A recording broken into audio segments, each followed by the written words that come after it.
Morning Celkon mobiles సమర్పిస్తున్న business breakfast షోకి స్వాగతం. ఏషియన్ మార్కెట్స్ ఈ ఉదయం స్ట్రాంగ్గా ట్రేడ్ అవుతున్నాయి, పాజిటివ్గా ట్రేడ్ అవుతున్నాయి. మన మార్కెట్స్ కూడా ఒక గ్యాప్ అప్ ఓపెనింగ్ కోసం సిద్ధమవుతున్నాయి నిన్నటి రికవరీ ర్యాలీ తర్వాత. సో 2-3 కీలక పరిణామాలు. ఒకటి, డాలర్ ఇండెక్స్ 100 పైన టచ్ చేసిన తర్వాత ప్రస్తుతం మళ్ళీ తిరిగి కొంత రివర్స్ అయింది. 99.3 దగ్గర కనిపిస్తుంది డాలర్ ఇండెక్స్. సో డాలర్ స్ట్రెంత్లో కొంత బ్రేక్ పడింది. యూరో ప్రస్తుతం 1.06 ఈ లెవెల్ దగ్గర ట్రేడ్ అవుతుంది డాలర్తో యూరో. సో ఇది కొంత యూరోపియన్ మార్కెట్స్ కావచ్చు, or even last night US equities కావచ్చు, కొంత స్ట్రెంత్ ఇచ్చింది. మన మార్కెట్ సంబంధించి నిన్న ఒక రిలీఫ్ ర్యాలీ, ఒక బౌన్స్ బ్యాక్ చూసాం. 7 సంవత్సరాల సుదీర్ఘ పోరాటం తర్వాత పార్లమెంట్ ఇన్సూరెన్స్ బిల్ను పాస్ చేసింది. ఇది మార్కెట్ సంబంధించి, మన ఎకానమీకి సంబంధించి కూడా ఒక కీలకమైన పరిణామంగా చెప్పుకోవచ్చు. ఇక ల్యాండ్ ఎక్విజిషన్ బిల్ కూడా పార్లమెంట్ అడ్డంకులు దాటి బయటికి రాగలిగితే ఈ రెండింటిని కలిపి గేమ్ చేంజింగ్ ఈవెంట్స్గా చెప్పుకోవచ్చు. సో ఇన్సూరెన్స్ బిల్ కారణంగా 49% ఫారిన్ డైరెక్ట్ ఇన్వెస్ట్మెంట్ ఇన్సూరెన్స్ కంపెనీస్లోకి వచ్చేందుకు వీలు కలుగుతుంది. ఈ బిల్లు 7 సంవత్సరాల నుంచి యూపీఏ ప్రభుత్వం అధికారంలో ఉన్నప్పుడు వాళ్ళు ప్రవేశపెట్టిన బిల్ ఇది. ఇప్పుడు దీనికి అన్ని అడ్డంకులు తొలగి చట్టంగా రూపుదిద్దుకుంది. సో వచ్చే 2-3 సంవత్సరాల్లో మన ఇండియన్ ఇన్సూరెన్స్ కంపెనీస్లోకి సుమారుగా 20 నుంచి 25 వేల కోట్ల రూపాయల ఫారిన్ డాలర్ మనీ మార్కెట్స్లోకి వచ్చే అవకాశం ఉంది ఈ కంపెనీస్ ఈక్విటీస్లోకి. సో దీనివల్ల ఇన్సూరెన్స్ పెనిట్రేషన్ పెరుగుతుంది, అలాగే కొంత ఎకానమీ ఎక్స్పాండ్ అయ్యే అవకాశం కనిపిస్తుంది. సో హెచ్డిఎఫ్సి కావచ్చు, HDFC bank, ICICI bank, max India, Reliance capital, ఇటువంటి కంపెనీస్ అన్నిటికీ కూడా ఇన్సూరెన్స్ జేవీలు ఉన్నాయి. సో ఈ కంపెనీస్ అన్నిటికీ ఇది అనుకూలమైన పరిణామం. దీన్ని నిర్ణయ మార్కెట్స్ ఆఫ్ కోర్స్ కొంత డిస్కౌంట్ చేస్తూ పాజిటివ్గా ట్రేడ్ కావడం చూసాం. ఈ ఉదయం కూడా దీనికి సానుకూలంగా స్పందించబోతున్నాయి. సో ఈ నేపథ్యంలో నిన్న కొంత జనవరి ఐఐపి కావచ్చు, అలాగే సిపిఐ నెంబర్స్, ఫిబ్రవరి నెల కన్జ్యూమర్ ప్రైస్ ఇన్ఫ్లేషన్ నెంబర్స్ కొద్దిగా వీక్గా రావడం చూసాం. సో 5.37% దగ్గర మార్కెట్ అంచనాల కంటే కొద్దిగా ఎక్కువగా వచ్చింది ఇన్ఫ్లేషన్ నెంబర్. బట్ ఈ ఇన్సూరెన్స్ బిల్ కారణంగా దాన్ని కొంత తక్కువ మార్కెట్స్ పరిగణలోకి తీసుకునే అవకాశం కనిపిస్తుంది. అదర్వైజ్ ఎందుకంటే రేట్ కట్ హోప్స్కి ప్రస్తుతానికి బ్రేక్స్ పడినట్లే. సో ఇన్ఫ్లేషన్ నెంబర్ కొద్దిగా ఎక్కువగా వచ్చింది కాబట్టి మేబీ రేట్ కట్స్ను ఆర్బీఐ ఈసారి పాలసీలో తీసుకోకపోవచ్చు, ఏప్రిల్ పాలసీలో. సో ఇది మార్కెట్స్ కొంత నెగిటివ్ అంశం. అలాగే మార్చ్ 17న ఎఫ్ఓఎంసీ మీటింగ్ జరుగుతుంది. ఆ మీటింగ్లో ఎటువంటి నిర్ణయం వెలువడుతుంది అన్న దాన్ని బట్టి గ్లోబల్ మార్కెట్స్ మూవ్ అవుతాయి. ఇది ఇండియన్ మార్కెట్స్ మీద కూడా ప్రభావం చూపించే అంశం. సో ఇవాళకి వీకెండ్ ఫ్యాక్టర్ కావచ్చు, అలాగే ఇన్సూరెన్స్ బిల్ పాస్ కావడం అండ్ కొంత షార్ట్ కవరింగ్, ఇటువంటివి మార్కెట్స్ పాజిటివ్గా పనిచేసే అవకాశం కనిపిస్తుంది. అండ్ సెకండ్ హాఫ్లో ఎటువంటి ట్రేడింగ్ ఉంటుంది అన్నది కూడా ఆసక్తికరం. ఎందుకంటే మనం లాస్ట్ పీక్ ఏదైతే నిఫ్టీకి సంబంధించి చూసామో అక్కడ నుంచి 450 పాయింట్స్ కరెక్ట్ కావడం చూసాం. నిన్న ఆఫ్ కోర్స్ 80 పాయింట్స్ పెరిగింది. మేబీ 8700 ప్రస్తుతానికి కీలకమైన సపోర్ట్ లెవెల్ కనిపిస్తుంది. అలాగే 8850 కొంత రెసిస్టెన్స్ లెవెల్లో కనిపిస్తుంది. ఈ లెవెల్స్ను క్రాస్ చేసి మేబీ 8900 పైన కన్విన్సింగ్గా ట్రేడ్ కాగలిగితే నిఫ్టీకి సంబంధించి పాజిటివ్ డైరెక్షన్లో వెళ్తుందని అనుకోవచ్చు. అదర్వైజ్ మళ్ళీ వెనక్కి వచ్చే అవకాశాలు కూడా లేకపోలేదు. సో ఎఫ్ఐఎస్ నిన్న బయింగ్ చేశారు. 733 crores వర్త్ స్టాక్స్ను ఎఫ్ఐఎస్ బై చేశారు. సో మార్చ్ 4th తర్వాత మార్కెట్స్ తీసుకున్న కరెక్షన్ పాత్కి అయితే నిన్న కొంత బ్రేక్ పడింది. ఇక్కడ నుంచి కొంత బౌన్స్ బ్యాక్ వచ్చే అవకాశాలు స్పష్టంగా కనిపిస్తున్నాయి. ఈ పరిస్థితిపై అనలిస్ట్ ఏమంటున్నారు అడిగి తెలుసుకుందాం. సో టెక్నికల్ సెటప్ ఎలా ఉంది? నిఫ్టీ కనుక చూస్తే మనం ఆల్మోస్ట్ 5 days ఏదైతే డౌన్ ఫాల్ చూసాం, ప్రాబ్లీ 9120 నుంచి ఆల్మోస్ట్ 8680 దాకా కరెక్ట్ అయ్యి నిన్నే ఒక చిన్న మైనర్ రిలీఫ్ ర్యాలీ లాగా అనిపిస్తుంది. సో ఇక్కడ నుంచి కూడా మేబీ ఒక 70 to 80 పాయింట్స్ అప్ మూవ్ అయ్యే ఛాన్స్ ఉంది. బట్ నిన్న ట్రేడింగ్ ప్యాటర్న్ ఏంటంటే మనకి మెటల్ స్పేస్ ఏదైతే చాలా వీక్ ఉందో for the last couple of days, ఆ సెక్టర్ కొంచెం పుల్ బ్యాక్ రావడం చూసాం. So any time weak sector ఎప్పుడైతే పుల్ బ్యాక్ వస్తుందో, ఐ థింక్ పోయినసారి ఎప్పుడైతే వచ్చిందో I think rallies fizzle out అయిపోవడం చూసాం. సో డిసైసివ్లీ ఐ థింక్ 8819 ఏదైతే 20-day మూవింగ్ యావరేజ్ దాని అబోవ్ అట్లీస్ట్ 2 days క్లోజ్ అవ్వాలి. ఐ థింక్ అప్పుడు మనం మొన్నటి బాటమ్ ఏదైతే ఉందో 8680 అది ఫామ్ అయిందని చెప్పుకోవచ్చు. అదేవిధంగా మనకి 8658 దగ్గర ఒక గట్టి సపోర్ట్ ఉంది, 50-day మూవింగ్ యావరేజ్. లాస్ట్ ఫాల్లో కూడా మనకు అక్కడే సపోర్ట్ తీసుకొని పైకి వెళ్ళటం చూసాం. ఈ రోజు వీక్లీ క్లోజింగ్ బేసిస్లో కనుక 8856 అంటే ఇక్కడ నుంచి కూడా ఆల్మోస్ట్ ఒక 80-90 పాయింట్స్ అప్ క్లోజ్ అయిందంటే ప్రాబ్లీ ఈ వీక్ లో ఏదైతే ఉందో బాటమ్ ఫామ్ అయిందని చెప్పుకోవచ్చు. అండ్ ఇక్కడ నుంచి కూడా మనకి ఒక 100 to 150 పాయింట్స్ ర్యాలీ వచ్చే అవకాశం ఉంది. So support zone 8736 and 8668 and resistance zone 8847 and 8893 గా చెప్పుకోవచ్చు. అదేవిధంగా బ్యాంక్ నిఫ్టీ ఐ థింక్ కొద్దిగా అండర్ పర్ఫార్మ్ చేసింది నేను నిఫ్టీతో కంపేర్ చేస్తే. ఇన్ఫాక్ట్ పిఎస్యు స్టాక్స్ కూడా కొద్దిగా ఇంకా కరెక్షన్ మోడ్లోనే ఉన్నాయి. Probably I think private banks మనం చూడొచ్చు. బ్యాంక్ నిఫ్టీ కనుక చూస్తే ఈ రోజు క్లోజింగ్ బేసిస్లో 19,265 అబౌవ్ క్లోజ్ అవ్వాలి. సో అప్పుడే ప్రాబ్లీ ఒక 300 to 400 పాయింట్స్ స్ట్రెంత్ వచ్చే అవకాశం ఉంది. లేదంటే ఇది only relief rally and maybe hire స్టేజ్లో కొద్దిగా బేర్ ప్రెషర్ వచ్చే అవకాశం ఉంది. సిఎన్ఎక్స్ ఐటీలో మాత్రం నిన్న మంచి బయింగ్ చూసాం. బేసికలీ ఐ థింక్ ప్రాబ్లీ అదొక బాటమ్ ఫార్మేషన్ అయితే అయిపోయింది అనిపిస్తుంది 12,300 జోన్లో. సో ఐ థింక్ ఇక్కడ నుంచి మనం ఐటీ స్టాక్స్ మనం చూడొచ్చు. అదేవిధంగా ఇండివిజువల్ స్టాక్స్లో మనకి ప్రాబ్లీ భారత్ ఫోర్జ్ మళ్ళీ లైఫ్ టైం హిట్ అవడం చూసాం. ఇలాంటి స్టాక్స్ ఇండివిజువల్గా పిక్ చేసుకొని వీ షుడ్ అక్యుములేట్. నిన్న మిడ్ క్యాప్ ఫార్మాలో మంచి బయింగ్ రావడం చేసాం. ప్రాబ్లీ మిడ్ క్యాప్ ఫార్మా స్పేస్లో కూడా కొన్ని మంచి బయింగ్ ఆపర్చునిటీస్ వచ్చే అవకాశం ఉంది. సో ట్రేడర్స్కి ఎటువంటి సలహా ఇస్తున్నారు? ఈ మార్కెట్స్ కానీ గమనిస్తే మనకి లాస్ట్ కొన్ని రోజులుగా ఒక రేంజ్లో ఉంటున్నాయి, ట్రేడింగ్ రేంజ్లో ఉండే అవకాశం ఉంటుంది. నిన్నటి రోజు చూస్తే చాలా రోజుల తర్వాత మనకి ఒక అప్ ట్రెండ్ అనేది మార్కెట్లో వచ్చింది. అయితే దీంతో పాటు చాలా స్టాక్స్ యాక్టివ్గా ఉన్నాయి. ఇది ఇండికేట్ ఏంటంటే వచ్చే కొద్ది రోజుల్లో కూడా మార్కెట్ ఇదే విధంగా ఉన్నా కూడా ఏవైతే పెరగాలి అవుట్ పర్ఫార్మ్ చేసే స్టాక్స్ కొన్ని ఉంటాయి అటువంటి వాటిని పిక్ చేసుకోమంటాను. లైక్ మిడ్ క్యాప్ స్టాక్స్లో చూస్తే దాదాపు అన్ని కూడా చాలా వాల్యూమ్స్తో పెరగడం చూసాము.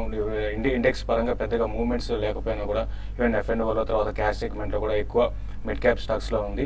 కాబట్టి అటువంటి వాటిలోనే లాంగ్ పొజిషన్ తీసుకోవచ్చు. ఈవెన్ ఇండెక్స్ కూడా ఇక్కడ నుంచి కొంత పెరగడానికి అవకాశం ఉంది. ఒకసారిగా గ్లోబల్ కీస్లో పాజిటివ్ సంకేతాలు దీనికి కారణం అని చెప్పొచ్చు. ప్లస్ కొంత మన మార్కెట్లో బడ్జెట్కి ముందు నుంచి కూడా కొంత షార్ట్స్ కూడా బిల్డ్ కావడం ఒక కారణం అని చెప్పొచ్చు. కాబట్టి ట్రేడర్స్ ఈ రోజు విషయానికి వస్తే మాత్రం కొంచెం నిన్న కొంచెం వీక్గా ఉన్న బ్యాంకింగ్ స్టాక్స్ ఈరోజు కొంచెం పెరగచ్చు. అందులో ముఖ్యంగా SBI ఒకటి ఈరోజు ఇంటర్డే కోసం లాంగ్ పొజిషన్ తీసుకోవచ్చు. తర్వాత ఎస్ బ్యాంక్ ఒకటి కూడా లాంగ్ పొజిషన్ తీసుకోవచ్చు. తర్వాత అశోక్ లేలాండ్ ఒకటి నేను కొంత వీక్గా ఉంది, బట్ ఈరోజు ఇది పెరగడానికి అవకాశం ఉంటుంది. తర్వాత కోటక్ బ్యాంక్ కూడా ఇంటర్డే కోసం లాంగ్ పొజిషన్ తీసుకోవచ్చు. పొజిషనల్ ట్రేడర్స్ మాత్రం లాంగ్ పొజిషన్స్ హోల్డ్ చేయండి. మార్కెట్స్ వచ్చే కొద్ది రోజుల్లో నెక్స్ట్ ఒక 100 నుంచి 150 పాయింట్స్ దాకా పెరగవచ్చు. అప్పుడు స్లోగా ఎగ్జిట్ కమ్మని చెప్తాను. అరౌండ్ 8920 ఆ లెవెల్లో నిఫ్టీకి రెసిస్టెన్స్ ఉంటుంది. అదేవిధంగా బ్యాంక్ నిఫ్టీ కరెంట్ లెవెల్స్ నుంచి 19,600 ఆర్ 800 దాకా పెరగవచ్చు. At the same time bank Nifty మాత్రం వీక్గా ఉంది నిఫ్టీతో కంపేర్ చేసుకుంటే. బ్యాంక్ నిఫ్టీకి మాత్రం ట్రైలింగ్ స్టాప్ లాస్ పెట్టుకొని లాంగ్ పొజిషన్స్ హోల్డ్ చేయమంటాను. షార్ట్స్ ఇప్పుడే మార్కెట్లో షార్ట్ సేల్ చేయొద్దు అని చెప్తాను. వచ్చే కొద్ది రోజుల్లో మార్కెట్ కొంచెం పెరగడానికి అవకాశం ఎక్కువ ఉందండి. అలాగే హెపటైటిస్ సి వ్యాక్సిన్ కోసం both Hetero drugs and Natco pharma ఈ రెండు కూడా ఇండియన్ మార్కెట్స్లో drug controller general of India నుంచి అప్రూవల్స్ సాధించాయి. గిలీడ్కి సంబంధించిన సోవాల్డి దీని జనరిక్ను ఇండియన్ మార్కెట్స్లో విడుదల చేస్తున్నాయి. Both Hetero drugs and Natco pharma కూడా ఈ రెండు కూడా 28 ట్యాబ్లెట్స్ ఉండే బాటిల్ ధరను 19,900 రూపాయలుగా నిర్ణయించి ఇండియన్ మార్కెట్స్లో విడుదల చేస్తున్నారు. సో హెట్రో డ్రగ్స్ విషయానికి వస్తే సఫోసుబివిర్ ఇది ఈ బ్రాండ్ నేమ్. దీనిది 400 mg ట్యాబ్లెట్స్. డైలీ ఒక ట్యాబ్లెట్ వాడితే క్రానిక్ హెపటైటిస్ సి ఇన్ఫెక్షన్ ఏదైతే ఉందో దీనికి విరుగుడుగా పనిచేస్తుందని కంపెనీ ప్రకటించింది. సో నాట్కో ఫార్మా కూడా ఇలాగే ఇటువంటి డ్రగ్నే మార్కెట్స్లో విడుదల చేసింది. So Natco is a listed company. Last few డేస్గా చాలా స్ట్రాంగ్గా ట్రేడ్ కావడం చూస్తున్నాం నాట్కో ఫార్మా. సో నాట్కో షేర్ ధర నిన్న కూడా మనం ఆల్మోస్ట్ 18% పెరగడం చూసాం. చాలా స్ట్రాంగ్గా ఉన్న కంపెనీ ఇది. మనం ఎప్పటికప్పుడు నాట్కోని బై చేయమని కూడా రికమెండేషన్ ఇచ్చిన సంగతి అందరికీ తెలిసిందే. కాలర్స్ లైన్లో ఉన్నారు. ఫస్ట్ కాలర్ హైదరాబాద్ నుంచి నరేష్ లైన్లో ఉన్నారు. Hello sir. నమస్తే సార్. నమస్తే అండి, అడగండి. సార్ నేను టాటా స్టీల్ వచ్చేసి 420లో తీసుకున్నాను. అది బాగా పడింది. ఇక్కడ యావరేజ్ చేసుకోవచ్చా? అలాగనే అశోక్ లేలాండ్ ఈ రోజు బై చేసుకోవచ్చా? ఈ రెండు స్టాక్స్ గురించి టాటా స్టీల్ అండ్ అశోక్ లేలాండ్. టాటా స్టీల్ విషయానికి వస్తే నిన్న చూసామండి షార్ట్ కవరింగ్ చాలా రోజుల తర్వాత. మీరు అన్నట్టుగా ఒక దగ్గరగా ఒక 7 to 8 ట్రేడింగ్ సెషన్స్ కంటిన్యూగా స్టాక్ వీక్గా ఉందండి. నిన్న కొంచెం షార్ట్ కవరింగ్ వచ్చింది. బట్ మీరు యావరేజ్ అంటే చేసుకోవచ్చు అండి. బార్గెన్ అంటే కరెంట్ లెవెల్స్ అరౌండ్ 320 ఆ లెవెల్లో రావచ్చు. ప్లస్ స్టాక్ అనేది వాల్యూ కూడా ఉంటుంది. బట్ అట్లని బాగా పెరుగుతుందని చెప్పలేమండి. ఒక రేంజ్లో ఉంటుంది బిట్వీన్ 304 and 340 ఆ రేంజ్లో కొన్ని రోజులు కొనసాగే అవకాశం ఉంది. గ్లోబల్గా కూడా కమాడిటీ స్టాక్స్ పెద్దగా పెరగటం లేదు, కాబట్టి దాని దృష్టిలో పెట్టుకొని మీరు కొంచెం కరెక్షన్స్ వచ్చినప్పుడు మీరు యావరేజ్ చేసుకోండి. బట్ లాంగ్ టర్మ్కి మాత్రం మళ్ళీ 400, 450 దాకా రావడానికి అవకాశం ఉంటుంది. అశోక్ లైలాండ్ అనే విషయానికి వస్తే చాలా స్ట్రాంగ్ ఉందని చెప్పొచ్చు అండి. ఈ సిరీస్లో ఈ స్టాక్ కంటిన్యూగా అవుట్ పర్ఫార్మ్ చేసిన స్టాక్, వాల్యూమ్స్ కూడా బాగా జనరేట్ అవుతున్నాయి. మీరు ఈ రోజు కూడా బై చేసుకోవచ్చు ఇంటర్డేకి. బట్ మీరు చూడండి 75 పైన హోల్డ్ చేయగలిగితేనే మీరు బై చేయండి. 78 దాకా పెరగడానికి అవకాశం ఉంటుందండి. వరంగల్ నుంచి వెంకటేశ్వరరావు లైన్ ఉన్నారు. Hello sir good morning sir. Good morning sir నాకు Moltek package and century ply ఈ రెండు స్టాక్స్ గురించి కాస్త ఈ రేట్ లో తీసుకోవచ్చా, వీటి ఫ్యూచర్ ప్రాస్పెక్ట్స్ కాస్త సార్ టీవీలో పెట్టాను. మోల్టెక్ ప్యాకేజింగ్ తీసుకోవచ్చా ఈ రేట్లో? మోల్టెక్ యాక్చువల్లీ లాస్ట్ 6 monthsగా చూస్తే కనుక మనకు ఆల్మోస్ట్ 60 to 70 రూపీస్ నుంచి ఈ స్టేజ్ ఏదైతే 230 ఉందో ప్రాబ్లీ అక్కడ దాకా రావడం చూసాం. సో డెఫినెట్లీ స్ట్రాంగ్గా ఉంది చార్ట్స్ ప్రకారం కూడా. ఐ థింక్ 2 price points మీరు చూస్ చేసుకోవాలి. నిన్ననే మనం ఆల్మోస్ట్ 10% పెరగటం చూసాం. So 238 current market price, maybe ఇక్కడ 50% తీసుకోవాలి. అండ్ ఒక 15 to 20% down side, maybe around 200 ఇంకో ప్రైస్ పాయింట్లో తీసుకోవచ్చు. 6 months to 1 year హోల్డ్ చేస్తే కనుక ఇది డెఫినెట్లీ 350 to 400 దాకా వెళ్ళే అవకాశం ఉంది. ఓకే అండి, మరిన్ని కాల్స్ అలాగే మెయిల్స్ తీసుకోబోయే ముందు కాసేపు ప్రకటనలు.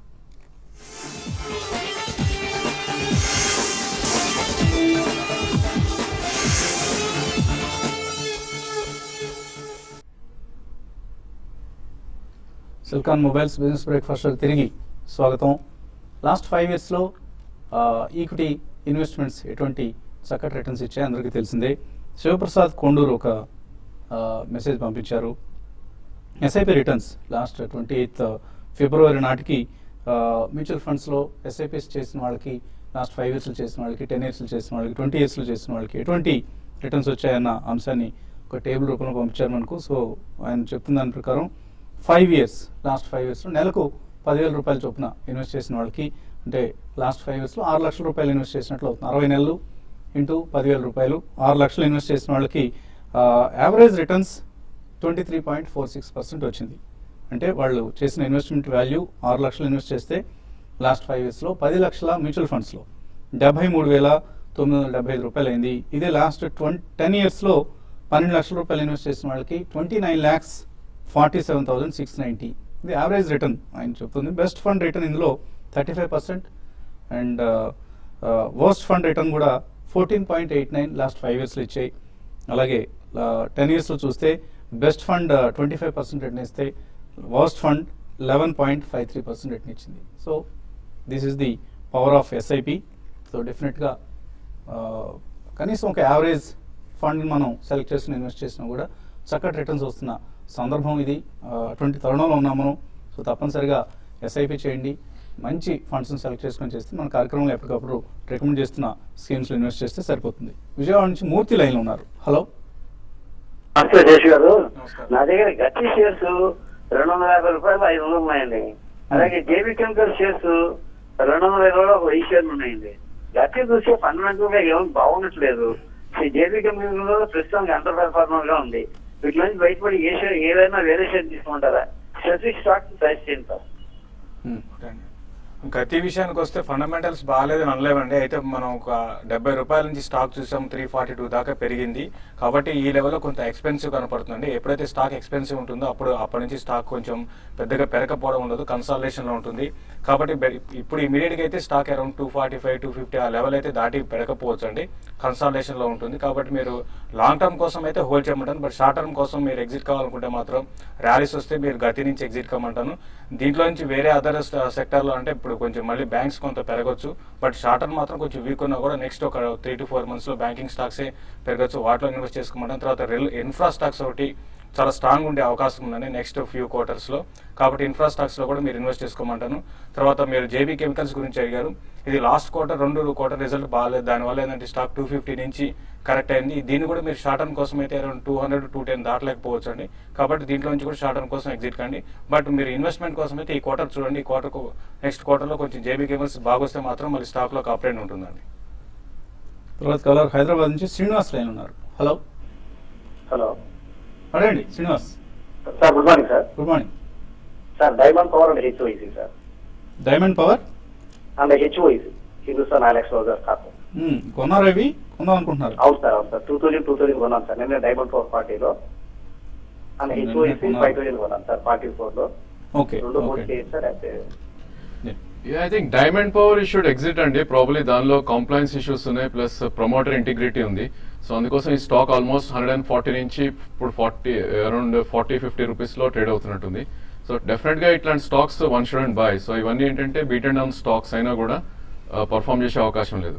సో దీనిలోంచి డెఫినెట్లీ ఎగ్జిట్ అయిపోవాలి మీరు. మేబీ 30-34 మధ్యలో స్టాప్ లాస్ పెట్టుకోండి, లేదంటే ఈ should exit around 55-56. Hindustan oil కూడా ప్రాబ్లీ లాస్ట్ 6 monthsలో కూడా మనం ఇది 22 నుంచి 70-75 దాకా పెరిగి ఇప్పుడే ఒక కరెక్షన్ మోడ్లో చూస్తున్నాం. సో ఐ థింక్ దీనిలో సమ్ న్యూస్ బేస్డ్ ఉంది కాబట్టి మీరు 32 కింద స్ట్రిక్ట్లీ స్టాప్ లాస్ పెట్టి హోల్డ్ చేయండి. మేబీ 57-60 వస్తే ఎగ్జిట్ అవడానికి ప్రయత్నించండి. ప్రాబ్లీ ఈ టైంలో one should look at performing stocks అండి. ఎన్సీసీ అండ్ సింటెక్స్ ఈ రెండు కూడా మంచిగా పర్ఫామ్ చేస్తున్నాయి. సో ప్రాబ్లీ ఇక్కడ నుంచి కూడా 30% పెరిగే అవకాశం ఉంది రెండు స్టాక్స్ కూడా. సో ఎనీ డేప్స్ ఈ రెండు స్టాక్స్ చూస్ చేసుకోండి. వెంకట్ లాస్ట్ కాలర్ లైన్ ఉన్నా తణుకు నుంచి శేఖర్. హలో హలో, అడగండి శేఖర్. గుడ్ మార్నింగ్ అండి. గుడ్ మార్నింగ్, అడగండి. ధనలక్ష్మి బ్యాంక్ 1 year కోసం కొన్నామండి 36 రూపీస్లోనే. మ్మ్. తర్వాత డాబర్ ఇండియా కొన్నామండి షార్ట్ టర్మ్కి 260లోనే. Position Dhanlaxmi bank and Dabur India. Dhanlaxmi bank కన్నా మీరు బ్యాంకింగ్ స్టాక్స్ లో తీసుకోవాలనుకుంటే మాత్రం వేరే స్టాక్స్ తీసుకోమంటారండి. ప్రైవేట్ సెక్టర్ లోనే మంచి స్టాక్స్ ఉన్నాయి కాబట్టి అటువంటి వాటిలోకి వెళ్ళమంటారు. ధనలక్ష్మి బ్యాంక్ మాత్రం పెద్దగా పెరిగే అవకాశం కనపట్లేదు. ప్లస్ ఈ బ్యాంకింగ్ స్టాక్స్ అన్నింటిలో కూడా ధనలక్ష్మి బ్యాంక్ బాగా వీక్ ఉందండి. కాబట్టి నా ఉద్దేశం ప్రకారం మీరు దీంట్లో నుంచి ఎగ్జిట్ కాండి. ఎందుకంటే ఇన్వెస్ట్మెంట్ కోసం ఉంటున్నారు కాబట్టి మంచి బ్యాంక్స్. ఎగ్జిట్ అవ్వమంటున్నారు. రెండో స్టాక్ డాబర్ ఇండియా గురించి అడిగారండి. డాబర్ ఇండియా మీరు షార్ట్ టర్మ్ కోసం అయితే హోల్డ్ చేయొచ్చు అండి. కరెంట్ లెవెల్స్ లో ఈ స్టాక్ కొంచెం కన్సాలేషన్ లో ఉంది, ఇంకా పెరగడానికి అవకాశం ఉంది. వెంకట్ దుబాయ్ నుంచి మెయిల్ పంపించారు. ఎంబీఎల్ ఇన్ఫ్రా, బినాని ఇండస్ట్రీస్ ఈ రెండిట్లో ఇన్వెస్ట్ చేద్దాం అనుకుంటున్నారు. మీడియం టర్మ్ కోసం ఇన్వెస్ట్ చేయొచ్చు. ఎంబీఎల్ ఐ థింక్ మనం almost high very aggressive rally చూసామండి. ప్రాబ్లీ ఇన్ఫ్రా స్పేస్ లో this is one of the good performing stock. Maybe ఒక 5-10% కరెక్షన్ వస్తే కంఫర్టబుల్లీ ఇన్వెస్ట్ చేయొచ్చు. జేఏసీ హౌసింగ్ 240లో కొన్నారు. చక్రధర్ కరెక్షన్ కోసం వెయిట్ చేయొచ్చా, సెల్ చేసేయచ్చా? అంటే ఇది కన్సాలేషన్ లో ఉందండి. మీరు ఉన్న పొజిషన్ హోల్డ్ చేయండి. 225 డౌన్ సైడ్, అప్ సైడ్ చూసుకుంటే 260 మధ్యలో ఉండే అవకాశం ఉంది. 255 పైన సస్టైన్ కాగలిగితే 280 దాకా రావచ్చు. Sintex TVS Motors 6 to 8 months కోసం కొందాం అనుకున్నారు. పి శాస్త్రి కొనొచ్చా? డెఫినెట్లీ అండి. Probably TVS motor is a trading stock. Maybe 280 and 320 range లో అయ్యే అవకాశం ఉంది. ట్రేడ్ చేయాలి మీరు. సింటెక్స్ కూడా మనం ఆల్మోస్ట్ లాస్ట్ 4 days గా చూస్తే 180 నుంచి 137 దాకా పెరగడం చూసాం. సో నిన్న 130 అరౌండ్ క్లోజ్ అయింది.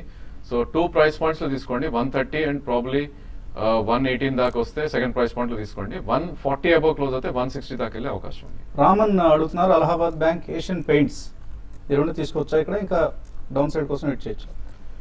రెండు కూడా ఐ థింక్ కరెక్షన్ మోడ్ లో ఉన్న స్టాక్స్ అండి. అలహాబాద్ బ్యాంక్ నిన్ననే ఒక మైనర్ బ్రేక్అప్ రావటం చూసాం. సో అలహాబాద్ మీరు అటెంప్ట్ చేయొచ్చు. 103 ఆఫ్ స్టాప్ లాస్ పెట్టుకుని మేబీ 116 దాకా వెళ్ళే అవకాశం ఉంది. Asian paint further more correction ఉండొచ్చు అండి. Probably 780 is a good price to buy. Harinath Reddy, Pondy oxides chemicals 8 months క్రితం కొన్నారట. సస్పెండ్ అయింది ప్రస్తుతం. ఏం చేయాలి? దాని గురించి డీటెయిల్ గా అయితే పెద్దగా తెలియదండి. మీరు సస్పెండ్ అయిందని మీరే అంటున్నారు కాబట్టి కొంతకాలం వెయిట్ చేయమని. కంప్లైంట్స్ ఇష్యూస్ తో దీన్ని సస్పెండ్ చేయడం జరిగింది. సో లక్క పరీక్షించుకోవడానికి చేయగలిగినే లేదు. IFB agro industries 1 year time frame కోసం తీసుకోవచ్చా? Venkat Gudipudi. IFB agro industries 1 year కోసం మీరు బై చేసుకోవచ్చు అండి. సెసర్ స్టెర్లైట్ మార్చ్ 200 కాల్ ఆప్షన్ తీస్తున్నారు. కిరణ్ కుమార్ నిన్న తీస్తున్నారట.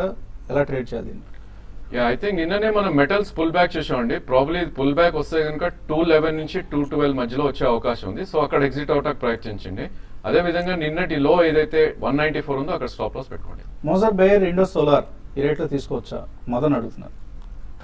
మోసర్ బేర్ అయితే ఇంకా రీసెంట్ కొంత పెరిగిందండి, బట్ బై చేసుకోవచ్చు అండి. అంటే బాగా వాల్యూ అనేది పడిపోయింది కాబట్టి కరెంట్ లెవెల్స్ లో మీరు బై చేసుకోవచ్చు అండి. వెంకట్ రాఘవరెడ్డి, యూనిటెక్ 21 రూపాయలకు కొన్నారు. హోల్డ్ చేయొచ్చా, సెల్ చేయొచ్చు?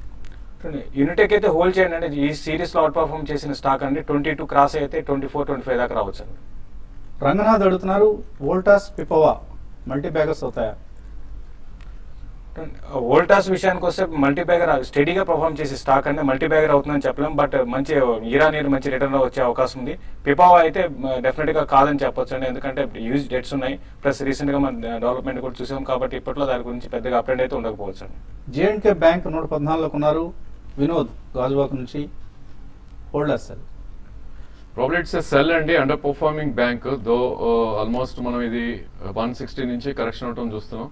So definitely on little pull backs it's a sell around 114, 116 వస్తే ఎగ్జిట్ అవ్వండి. కమల్ అడుగుతున్నారు మురుదేశ్వర్ సిరమిక్స్ 6 months కోసం తీసుకోవచ్చా? మురుదేశ్వర్ సిరమిక్స్ సో ఎలా ట్రేడ్ చేయాలి 6 months కోసం అడుగుతున్నారు. I don't like this stock. So stock open కావట్లేదు ఇక్కడ నెట్లో. నరేంద్ర కుమార్ అడుగుతున్నారు add labs IPO. Add labs IPO అయిపోయిందండి, నిన్నటితో అయిపోయింది. ప్రైస్ కూడా బాగా తగ్గించడం జరిగింది. 17th వరకు ఎక్స్టెండ్ చేయటం సో చెప్పారు. దీన్ని 200 ఇంతకుముందు 221 నుంచి 230 అన్న ప్రైస్ కాస్త ఇప్పుడు 180 నుంచి 215కి తగ్గించడం జరిగింది. సో 17 దాకా ఎక్స్టెండ్ చేయడం కూడా జరిగింది.